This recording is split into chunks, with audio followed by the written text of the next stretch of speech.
L'événement du samedi avec la répétition générale avant les Jeux d'Albertville en bobsleigh sur la toute nouvelle piste de la Plagne. Et puis épreuve de Coupe du Monde à la Clusaz en ski artistique avec les bosses et un certain Edgar Gros-Piron, champion du monde.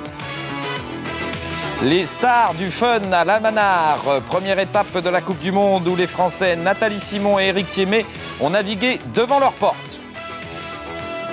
Marseille s'envole en battant Monaco. Montpellier part pour Manchester après une défaite devant Nice. Résumé de 5 rencontres de la 29e journée ce soir au programme avec Jean-Michel Larquet. Bonsoir à tous et à toutes, ils sont avec nous en plein échauffement de la 3e mi-temps. Je veux parler de 2 membres du 15 de France, 2 joueurs après leur victoire. Et quelle victoire cet après-midi au Parc des Princes devant le Pays de Galles. Ils sont en compagnie de Patrick Tillet. Et Patrick, ce sont 2 joueurs qui sont sur la route du Grand Chelem et qui connaissent bien cette route pour l'avoir déjà connue une fois. Oui, non, même je pense à plusieurs reprises, oui, pour les 2 joueurs, puisque c'était en 81 et en 86 pour l'équipe de France, Pierre Berbizier. Mais enfin, c'est vrai que ces 2 joueurs ont pensé au Grand Chelem, mais ils ont pensé aussi, je crois, en pénétrant sur la pelouse du Parc des Princes, que c'était certainement du moins la dernière fois qu'ils jouaient pour le tournoi des 5 Nations sur le sol français. Et Pierre Berbizier, est-ce que ça vous a fait quelque chose ? Certainement, ça n'a pas été dans la motivation de notre match, mais je crois qu'on a vécu aujourd'hui encore une grande émotion et quelques sensations fortes sur le terrain.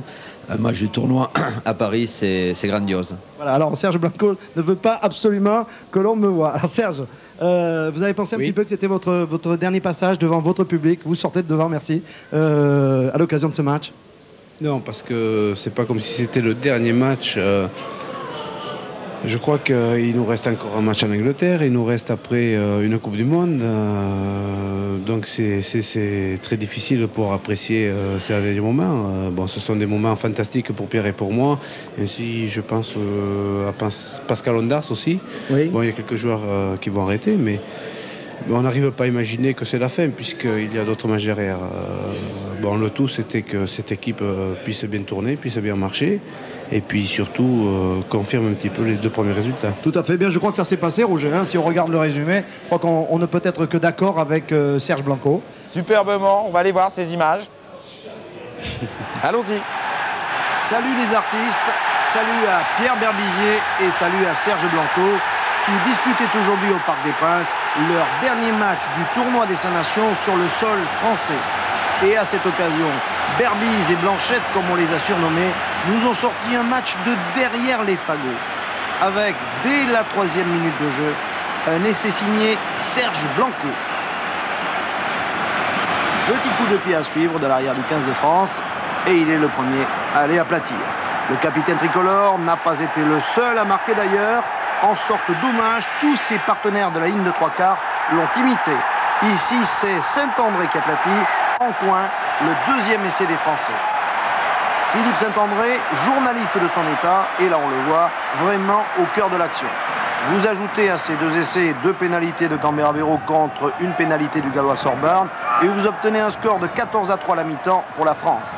Les Français qui, par rapport à leurs 2 premières sorties face à l'Écosse et à l'Irlande, ont encore progressé au plan technique, en enchaînant parfaitement entre avant et 3/4. La preuve, cet essai de Franck Ménel, le 3/4 centre du Racing. Au ralenti et en détail, un 3/4 français a lâché le ballon pour un avant français, en l'occurrence Marocco. Berbizier et l'essai donc de Ménel. 5 minutes plus tard, le pack français fera définitivement basculer le score avec cet essai en force d'Olivier Rouma, 2e ligne de Dax. Et oui, ils ont droit eux aussi à leur moment de bonheur, les avants tricolores.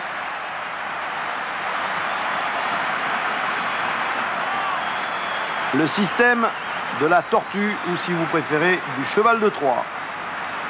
Groupé, pénétrant, comme dirait Roger Zabel. Et ça fait, avec la transformation de Canberra-Béraud, 24-3 pour les Français. Sûrs de leur fait, les hommes de Daniel Dubroca et de Jean Triot vont ensuite s'en donner à cœur joie. Et ils vont marquer encore à 2 reprises. Tout d'abord par Philippe Sella, qui va se blesser d'ailleurs sur cette action et qui sera remplacé par Thierry Lacroix. mais que ceci ne nous empêche pas de regarder le travail de Sela, ses blocages, ses crochets, et les défenseurs gallois se font sérieusement enrhumer. Mais c'est Jean-Baptiste Lafont qui aura le mot de la fin grâce à cet essai en coin.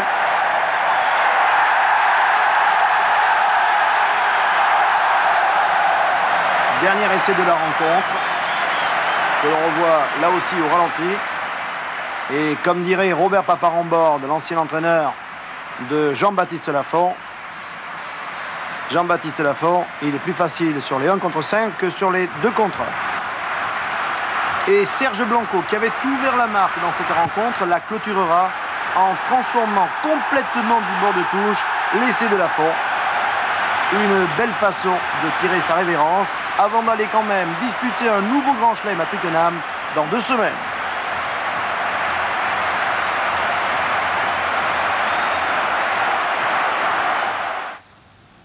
Je disais que ça allait mieux techniquement, vous l'avez ressenti comme ça aussi? Il est évident que nous progressons, c'est le 3e match, on avait très peu de repères collectifs jusqu'à présent.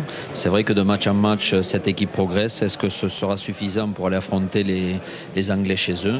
Je veux le croire et il y a de bonnes raisons d'espérer. Qu'est-ce qu'il faut encore améliorer? J'ai l'impression que la touche, il y a encore des choses à faire, non? C'est sûr, la touche a toujours été un problème français. Maintenant, c'est vrai que notre jeu se développe dans le désordre. Plus il y a de désordre, plus on s'y retrouve, paradoxalement.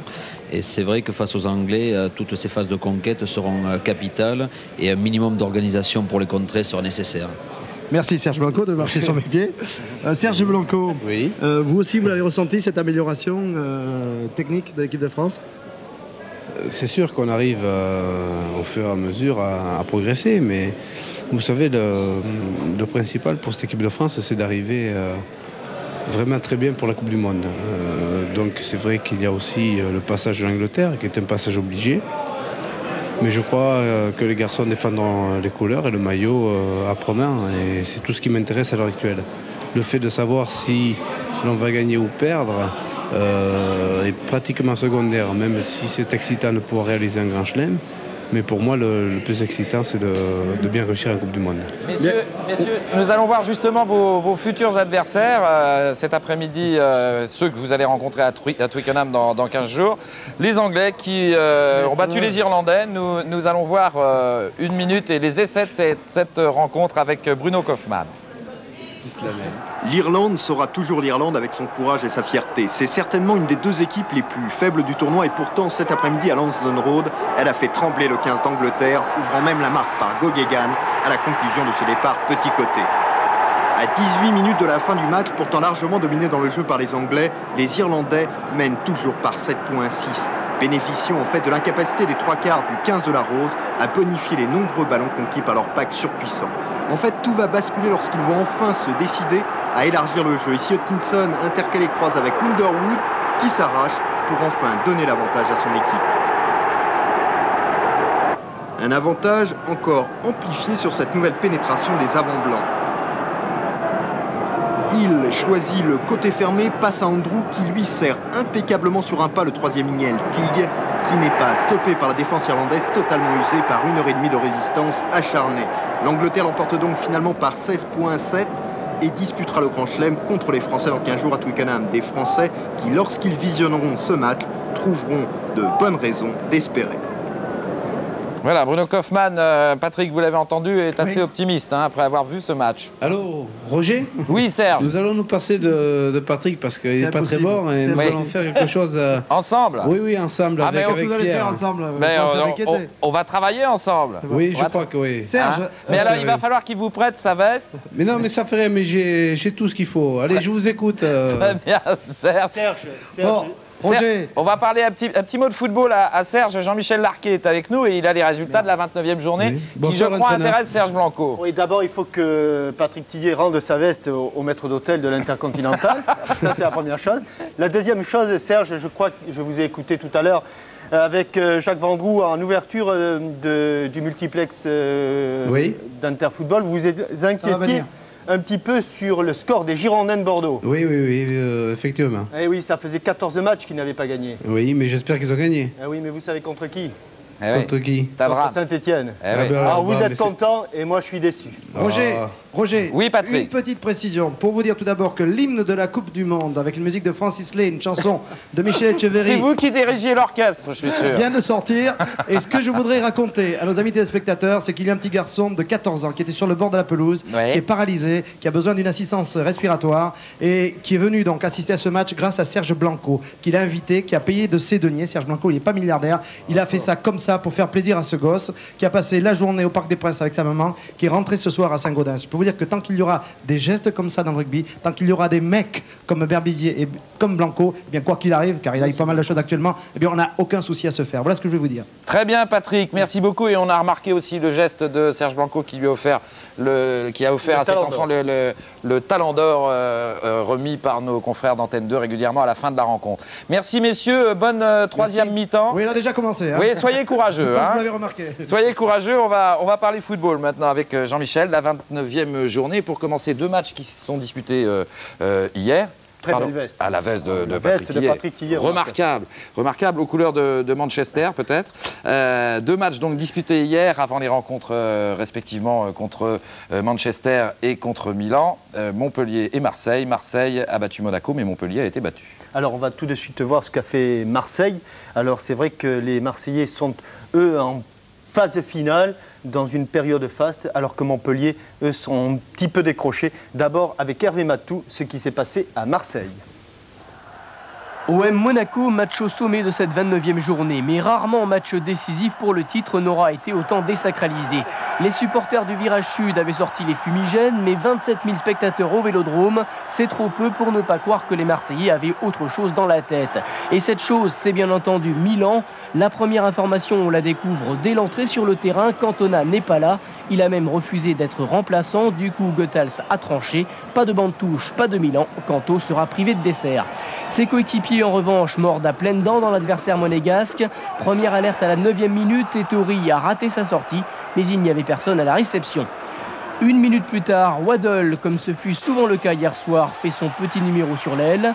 Beaucoup de jolis gestes techniques de la part de l'anglais de l'OM qui parvient à centrer. Pelé et Casoni manquent la reprise d'un cheveu. 19e minute, Marseille toujours à l'attaque. Petit veut donner à Ettori, mais c'est un corner. Vous connaissez la rengaine, petite erreur, grosse conséquence. Le corner est tiré par Waddle, première tête de Boli et deuxième tête de Germain. 1-0 pour l'Olympique de Marseille. C'est le 5e but de la saison pour Bruno Germain et le 5e but de la tête. Au ralenti, on constate que c'est bien Boli qui remise sur Germain, qui reprend dans une position pas facile du tout. La réaction monégasque sur ce corner avec une belle volée de Georges Weah détournée par Pardo.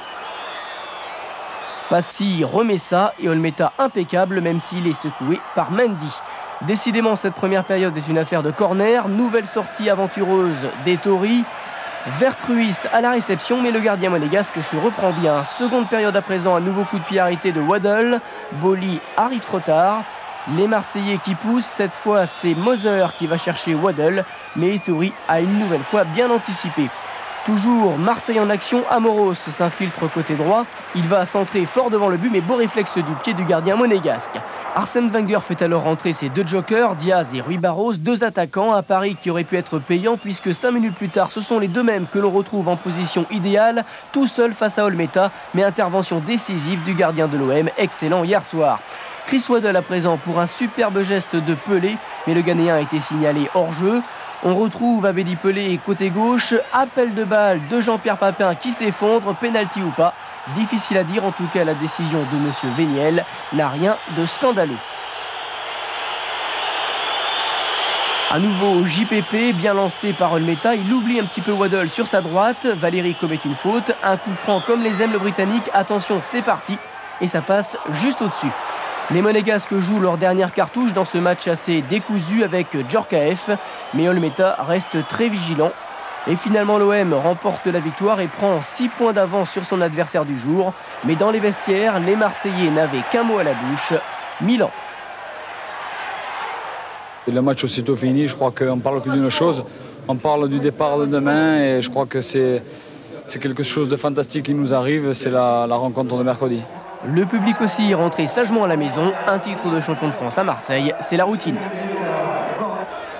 Au Stade du Ré, Montpellier, l'autre Européen rencontrait une équipe de l'OGC Nice en proie à des doutes financiers essentiellement, avec un premier tir de Buffa détourné par Barabé au-dessus de sa transversale. Puis une interception de Massa sur Blanc, Massa qui va centrer au premier poteau, et Jules Bocandé. Jules, en 2 temps, inscrit le premier but pour l'OGC Nice. On joue depuis moins de 10 minutes. Il y a eu d'autres buts, pas ici, avec cette tête de Laurent Blanc reprise par Ziobert et détournée par Morisseau. À nouveau Mazzucchetti pour Fabrice Meige, contrôle orienté, tir de Fabrice Meige détourné par Barabé, mais pas suffisamment, en pleine lucarne, 2-0 donc pour les Aiglons. Et ça continue avec une feinte de Bocandé, encore le jeune Mazzucchetti, mais cette fois-ci Barabé arrive à s'interposer. Et en fin de rencontre, M. Xu sur l'aile droite avec Vincent Guérin. Centre pour Laurent Blanc, puis Ziobert, mais au ras du but de Morisseau. 2-0 donc pour l'OGC Nice. Pas une très bonne préparation pour Montpellier. Et pendant que nous parlons de la Coupe d'Europe, Milan-OM en direct sur TF1 mercredi soir à 20h35 avec Thierry Roland et Jean-Michel. On enchaîne avec une équipe qui tourne bien en ce moment, c'est Cannes qui était à Toulouse ce soir. Cannes, 11 matchs sans défaite, Toulouse le dernier. On va voir ce qui s'est passé pour les coéquipiers de Luis Fernandez bien sûr. C'était à Toulouse avec une attaque ici, le jeune Durix, un ballon lobé, une erreur de Ruti et Simba qui y est le plus prompt et lobe le gardien pour ce premier but de l'AS Cannes. Beto Marsico, centre de Beto Marsico, remise Pavon en pivot qui bat Dussuyer, qui remet donc les deux équipes à égalité. On vous le répète donc, il y avait 11 matchs que les Cannois n'avaient pas perdu et ils ont bien cru être battus ce soir à la suite de ce dégagement. Cette tête de Simba, Delpech, amortie de la poitrine de Marsico pour le jeune Michael Debève qui évite la sortie de Dussuyer, centre en retrait pour son coéquipier du centre de formation Pavon. Cela fait 2-1. On pense donc que les Toulousains vont mettre fin à l'invincibilité cannoise. Eh bien pas du tout, car sur ce centre de Durix, Luis Fernandez est là, Simba aussi, 2-2 entre Cannes et le Toulouse Football Club. Bonne opération, la douzaine, donc la douzaine de matchs sans défaite pour les coéquipiers de Luis Fernandez. Ça continue à bien rouler pour Cannes. Lyon-Nancy, Lyon équipe du milieu du tableau, là, toujours. Oui, mais Lyon qui n'a jamais perdu sur son terrain. Oui. Alors on va voir ce que les Nancéens qui ne sont pas très brillants à l'extérieur ont fait. Et à Gerland, c'était Pierre Touré qui était notre envoyé spécial. On aurait eu longtemps quelques peines à convaincre Matriciano que l'attaque lyonnaise, comme on le prétendait, manquait d'audace. 6 fois au moins, au cours de la première mi-temps, le gardien lorrain aura senti le souffle de tir déclenché avec opportunisme et puissance et suffisamment de précision pour laisser croire un instant au maigre public de Gerland que l'affaire était dans le filet. Mais souffle n'est pas but et il s'en fallait de peu quelques secondes avant la pause que Nancy, sur corner, au terme d'une rare offensive en 45 minutes, ne rappelle à chacun la finalité de toute partie de football. Au tir de harcèlement succédait à la reprise un véritable pilonnage des Lyonnais, mais sans aller jusqu'à prétendre que la moins bonne défense du championnat y allait là d'une démonstration d'efficacité, il fallait bien reconnaître que les Lorrains faisaient crânement front sous l'assaut et déjà l'on sentait venir l'inéluctable, la sortie, la percée, la contre-attaque.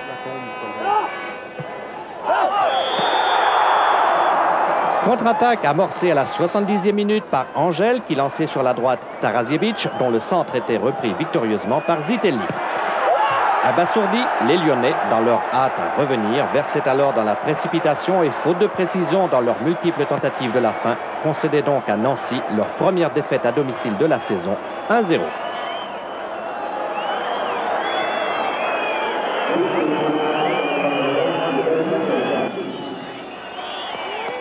Voilà, événement donc, cette première défaite de Lyon sur son terrain.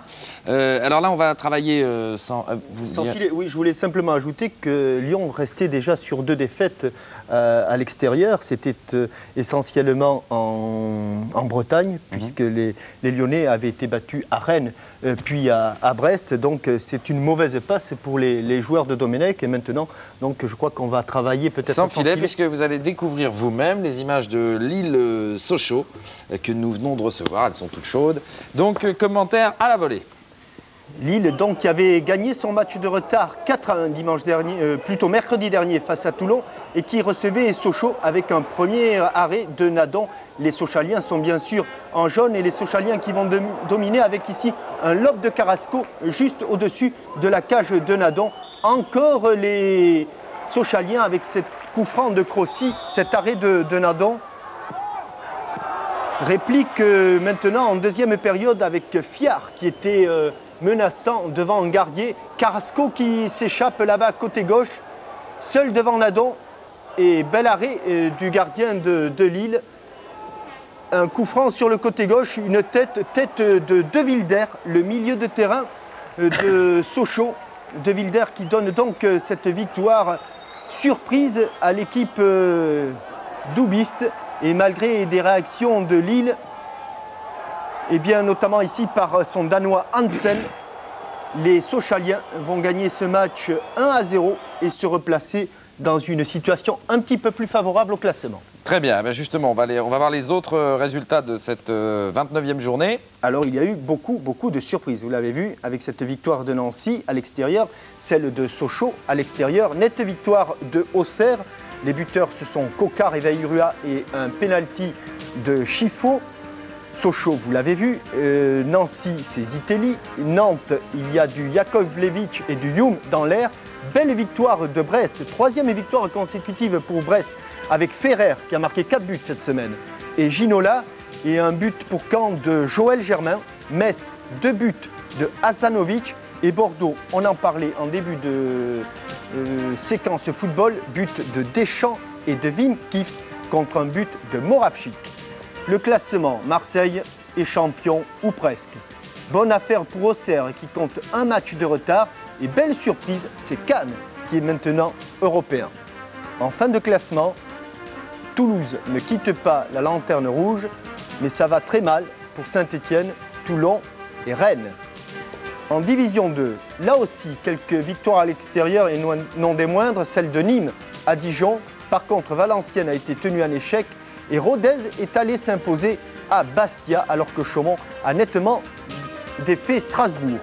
Dans le groupe B, Le Havre sans problème face à La Roche-sur-Yon. Belle performance du Dauphin Angers à Orléans, et nouvelle défaite de Laval sur son terrain face à Rouen, après celle concédée face à Lens. Lens qui est allé gagner à Saint-Quentin. Le loto peut-être, voilà, avec beaucoup de victoires à l'extérieur. 1, 2, 3, 4, 5 victoires à l'extérieur et 4 victoires seulement à domicile.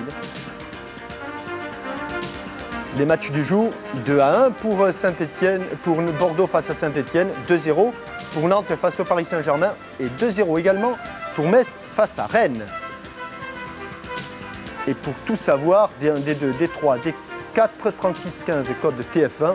Et pour en savoir encore davantage, rendez-vous demain à 17h50 sur ce même plateau de Téléfoot. 17h50, nous avons 10 minutes de plus pour Téléfoot, ce qui est une très bonne nouvelle. Mais si vous êtes habitué à l'horaire, soyez prévoyants. Ça n'est plus 18h, mais 17h50 à compter à partir de demain. Merci Jean-Michel. On passe à la première compétition de la Coupe du Monde de bobsleigh, une épreuve test sur la toute nouvelle piste olympique de la Plagne, où décidément Daniel Potra, on n'a pas de chance avec ces pistes de bob, puisque cette première épreuve a dû se dérouler de nuit. Ça rappelle des souvenirs de 1968. Ah oui, ça se passait de nuit à l'Alpe d'Huez, j'y étais, mais c'était sur le coup de 4 h du matin même pour que ça puisse se terminer. Non, effectivement, les tests préolympiques n'ont pas de chance. Il y avait trop de neige et du mauvais temps à Val d'Isère pour la descente, le 8 et 9 février. Il y a eu les embouteillages du siècle à Albertville pour l'inauguration de l'anneau de vitesse il y a 15 jours. Et puis là, il faisait trop chaud sur la piste de bobsleigh à la Plagne. Mais finalement, les épreuves ont quand même pu se dérouler. Et puis, je n'ai pas senti l'ammoniaque aussi, contrairement à ce que certains redoutaient. Mais ce que j'ai ressenti en revanche, c'est que c'est pas encore parti. Hein. Tout cela, ça manque de chaleur. Il n'y a pas encore d'ambiance. Je ne sais pas si les gens dans les stations de Savoie sont partout intéressés vraiment par les Jeux Olympiques. Il y en a qui en ont presque un peu peur. Quoi, il y a un climat qui n'est pas encore... très chaud, il n'y a que la piste, que la glace qui était un peu trop chaude. Mais ça va peut-être venir. Faut-il qu'on s'approche des Jeux pour que c'est ça, on est encore les gens se motivent un petit peu plus. Puis il est vrai qu'il y avait un climat d'ensemble qui ne convenait peut-être pas, mais de toute façon, bien les épreuves de bob ont quand même pu avoir lieu. Donc on va voir cette première épreuve de la Coupe avec des du Monde. Français qui arrivent petit à petit, mais qui ne devraient pas être mal dans quelques temps. Albertville 92, l'événement sur TF1. Le spectacle des Jeux d'hiver avec Candia. L'élan olympique avec Yoplait. Présent aux Jeux Olympiques depuis 1928, Coca-Cola vous fait vivre les plus grands moments du sport. Au cœur des moments olympiques, vibrez avec Mars et M&M's, l'équipe gagnante. Albertville 92 avec les partenaires officiels des 16e Jeux Olympiques d'hiver.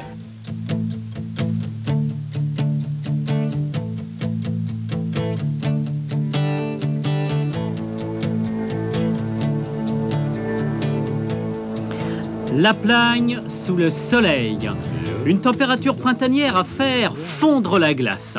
On se serait cru à l'Alpe d'Huez au moment des Jeux de 1968. Et il a fallu organiser les tests pré-olympiques de bob à deux en nocturne dans un décor encore plus grandiose. La piste, on en reparlera. Les vedettes, les voici. Le pilote et son pousseur-freineur. Gustav Weder, un Suisse, professeur d'éducation physique. Wolfgang Hoppe, un Allemand qui vient de l'Est, double champion olympique à Sarajevo. Gunther Huber, un Italien qui faisait de la luge avant de venir au bob il y a 4 ans. Parmi les espoirs français, il y a Christophe Flaché, un moniteur de ski de la Plagne. Éric Allard, un bel athlète de 23 ans, dont le père était le meilleur lanceur de disques français dans les années 60. En tout, il y a environ 4000 bobbeurs dans le monde. Les meilleurs sont en Allemagne, en Suisse, en Autriche, en URSS, au Canada, aux États-Unis. Mais on en rencontre aussi aux Pays-Bas, au Japon, au Mexique, à la Jamaïque, aux îles Vierges même. Là, ils ont découvert le bob par l'intermédiaire de la télévision. Et ils ont eu envie de s'offrir quelques sensations fortes. Oui, ils viennent de tous les horizons et de tous les milieux sociaux. Par exemple, l'équipe de Porto Rico est composée de médecins et de pilotes de ligne.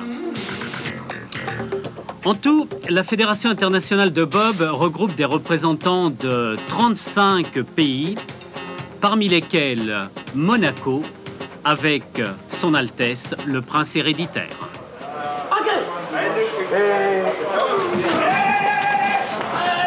C'est parti, avec Jean-Pierre Amig et Loïc Moreau, nous allons découvrir la piste de la Plagne. Longueur 1500 mètres, dénivellation 125 mètres, pente moyenne 8%, avec 19 virages. C'est une piste très technique avec pratiquement pas de ligne droite. Une piste de pilote où les meilleurs techniciens s'imposeront. On a entendu le même discours à Val d'Isère il y a quelques jours au sujet de la piste de descente. Nous sommes équipés d'une combinaison, type combinaison de ski de fond, que vous pouvez voir ici. Donc une combinaison moulante pour offrir le moins de résistance à l'air, d'un casque pour protéger en cas de chute. Et au niveau des chaussures, nous avons des chaussures à pointe que vous pouvez voir ici. C'est des pointes qui n'ont pas grand-chose à voir avec les pointes d'athlétisme, mais c'est vrai que beaucoup d'athlètes viennent du décathlon, du sprint, parce qu'il nous faut dans le bob des gens rapides et puissants. La synchronisation joue un grand rôle dans le départ. Si les équipages est bien synchronisés, la poussée sera d'autant meilleure. On ne conduit pas le bob, on le pilote, c'est-à-dire que c'est très fin ce qu'on fait au niveau du bob. Ces deux poignées, on agit là-dessus très finement pour essayer de laisser glisser ce bob. Le pousseur derrière, lorsqu'il a une bonne expérience, essaie de ressentir certaines attitudes du bob dans des courbes qui fait qu'éventuellement, s'il est sûr de lui, il peut renseigner son pilote à l'arrivée en lui disant « c'est là, j'ai senti telle pression qui est peut-être pas normale, ou qu'est-ce que tu en penses, ou non ». Le freineur actionne sur ses deux poignets en tirant dessus. Nous avons des râteaux en acier qui rentrent dans la glace et qui freinent le bob progressivement.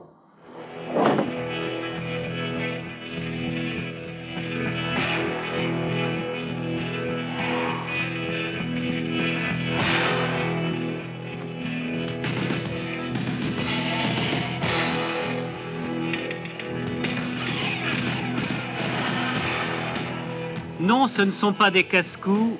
Oui, ce sont des athlètes. Oui, c'est un véritable sport.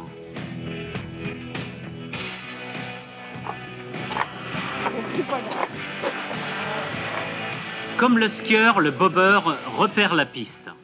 Ça, c'est des virages très verticaux.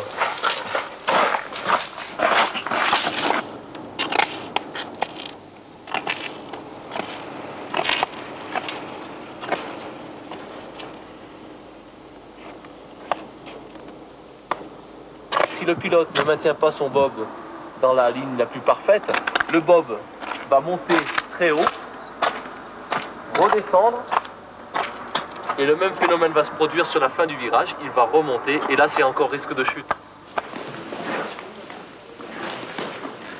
Comme les descendeurs, les bobeurs se concentrent au sommet de la piste. Allard et Tanchon au départ. Ils ont terminé 9e du récent championnat du monde.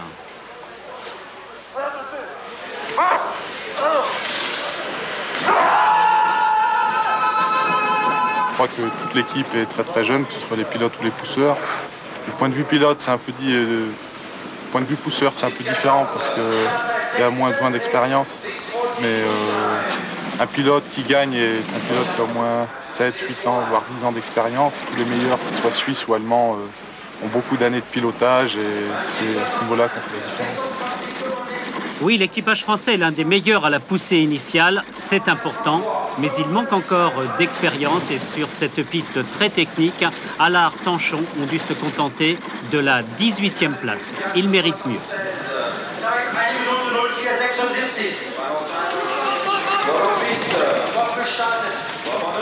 Le pilote suisse Gustav Weder devait gagner cette 6e et dernière étape de la Coupe du Monde pour remporter le trophée. Il possède à peu près le même gabarit que son compatriote, le skieur Peter Müller, et il a eu du mal à s'adapter lui aussi à cette piste technique. Il préfère peut-être les longues lignes droites. Il ne sera finalement que 3e.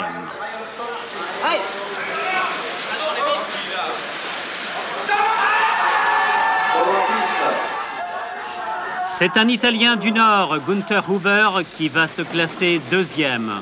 Huber est aussi souriant que Weder est renfermé. Il faisait de la luge comme ses 3 frères. Mais comme ses frères étaient meilleurs que lui, qu'il n'avait aucune chance de devenir champion du monde, il est passé au bob il y a 4 ans. C'est le bobeur qui monte.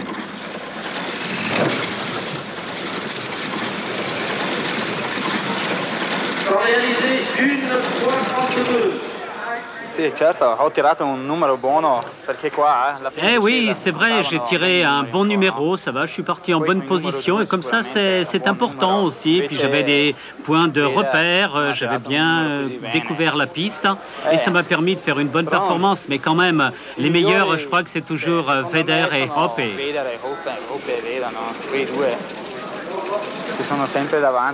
Ils sont toujours devant.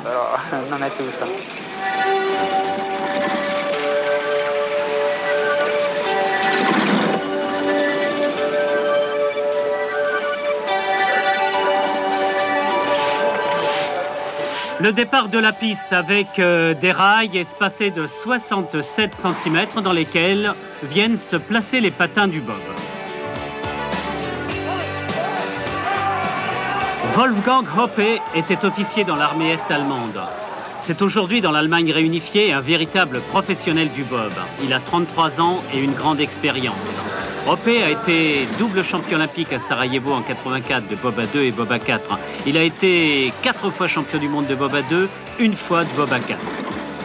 L'ensemble de l'équipage bob et les 2 bobeurs ne doit pas dépasser 390 kg sur cet engin de 3,20 m de long. Hoppe et Hannemann ont dominé ce test pré-olympique de la Plagne. Ils triomphent et remportent également la Coupe du Monde.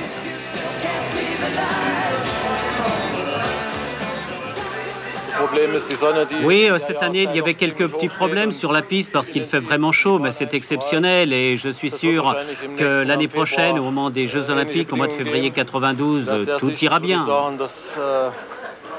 Mit der Entscheidung Nachmittag oder abends zu fahren, doch noch relativ günstig davongekommen wurde. Danke. Le prince Albert de Monaco a découvert le bobsleigh à Saint-Moritz il y a 6 ans. Parmi les nombreux sports qu'il pratique, c'est son préféré.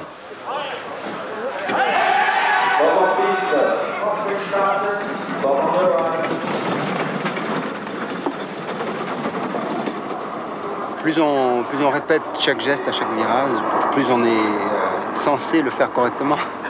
Vous connaissez donc par cœur alors le parcours alors. Oui, il faut 3-4 jours hein, pour vraiment la connaître à fond, pour commencer à bien travailler. Après, il faut une cinquantaine de descentes avant de vraiment la maîtriser.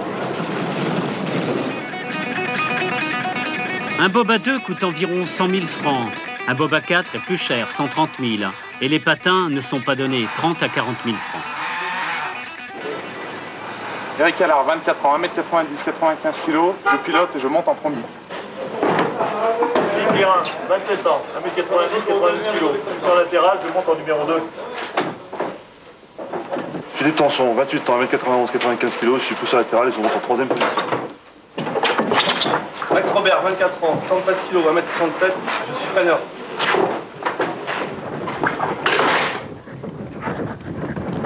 Pilote, pousseur ou freineur, je vous invite à descendre avec Cosra et Gérard Paquet. Droite, deuxième virage. Troisième virage. Quatrième virage. Sortie ligne droite. Cinquième, sixième virage. 7, 8, 9, 10, 10e virage. 11, 12,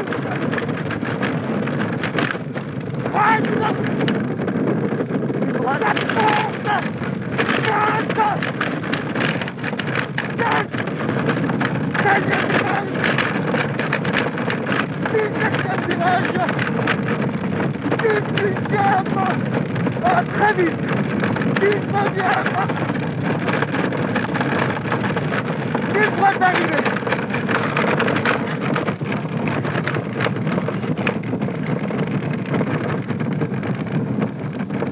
C'est arrivé. C'est arrivé, stop. Oui, on est parfois content d'être arrivé, car il y a quand même quelques risques si le pilote commet la moindre petite erreur de trajectoire, comme l'anglais Olson ici.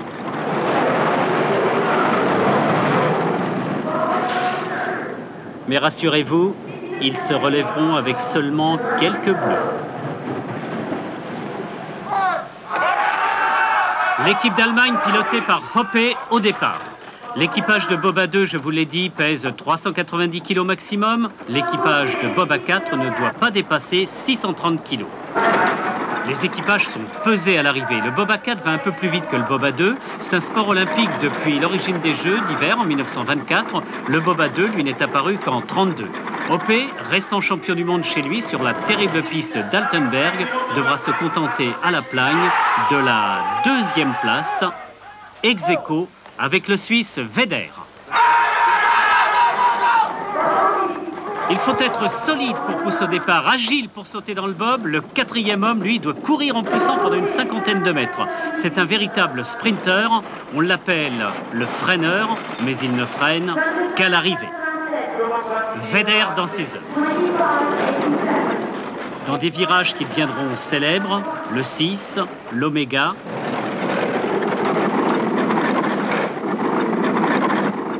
Impressionnant.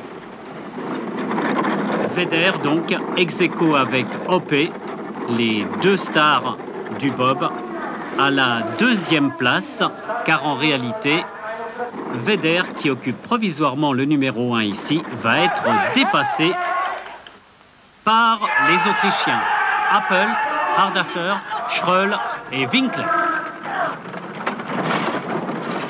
Ingo Appelt a été le plus régulier de l'hiver en Coupe du Monde. Sa victoire est logique. Il a triomphé presque à huis clos. Il n'y avait pas de spectateurs à la Plagne pour des raisons de sécurité. C'était un test pré-olympique pour la piste, mais aussi pour les installations réfrigérantes à l'ammoniac. Tout s'est bien passé. Surtout pour l'Autrichien, qui remporte cette ultime épreuve de la Coupe du Monde sur l'ensemble des deux manches.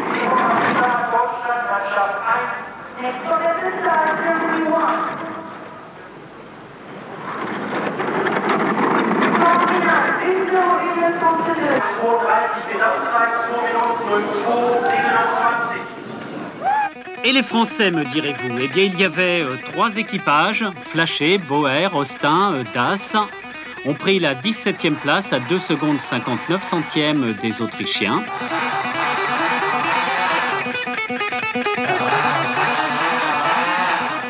Amig, Messonnier, Moreau, Poirot se sont classés 16e à 2 secondes et 51 centièmes. Ils viennent d'arriver dans le groupe A de l'équipe de France. Ils sont en gros progrès.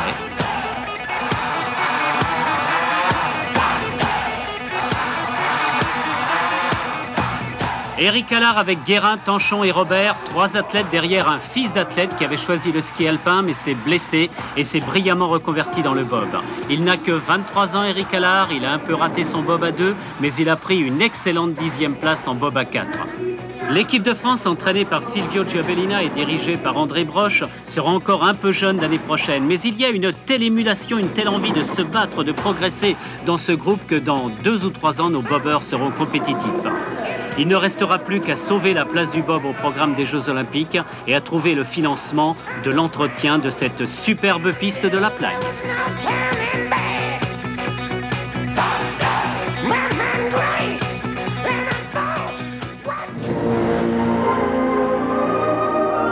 Albertville 92, l'événement sur TF1.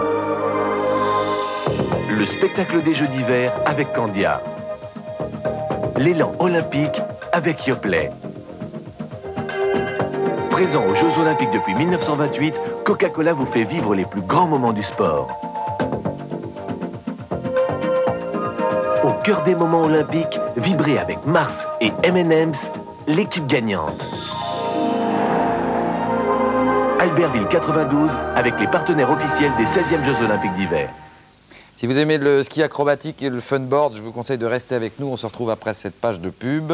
À tout de suite. Allons-y.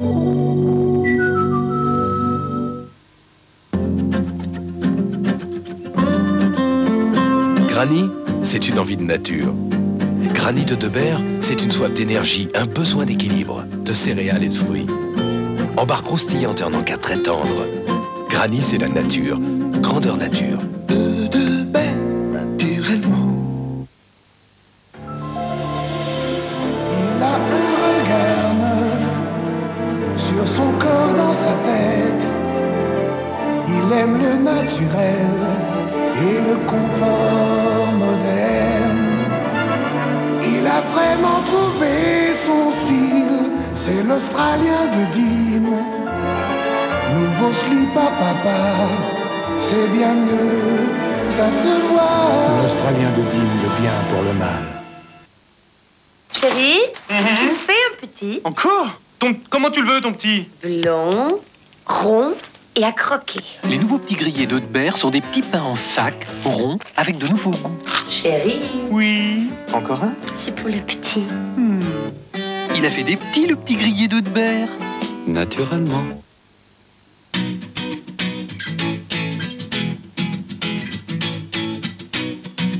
Hollywood Light.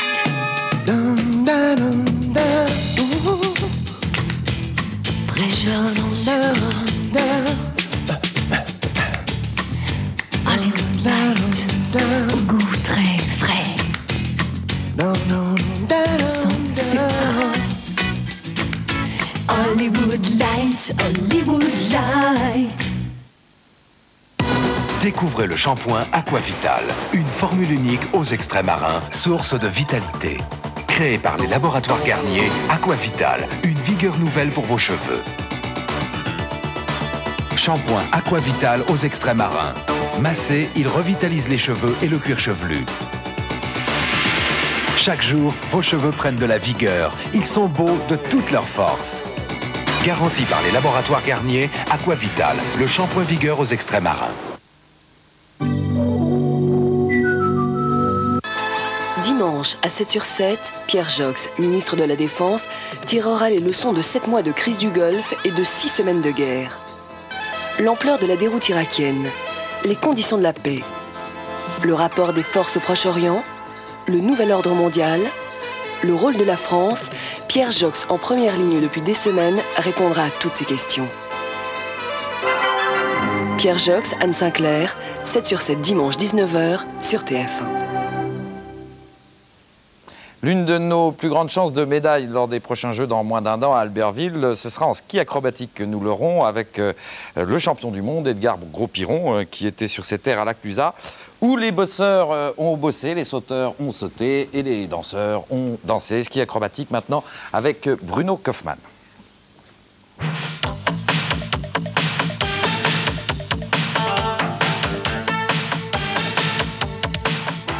Formule Sport et Grundig présente la Coupe du Monde de freestyle.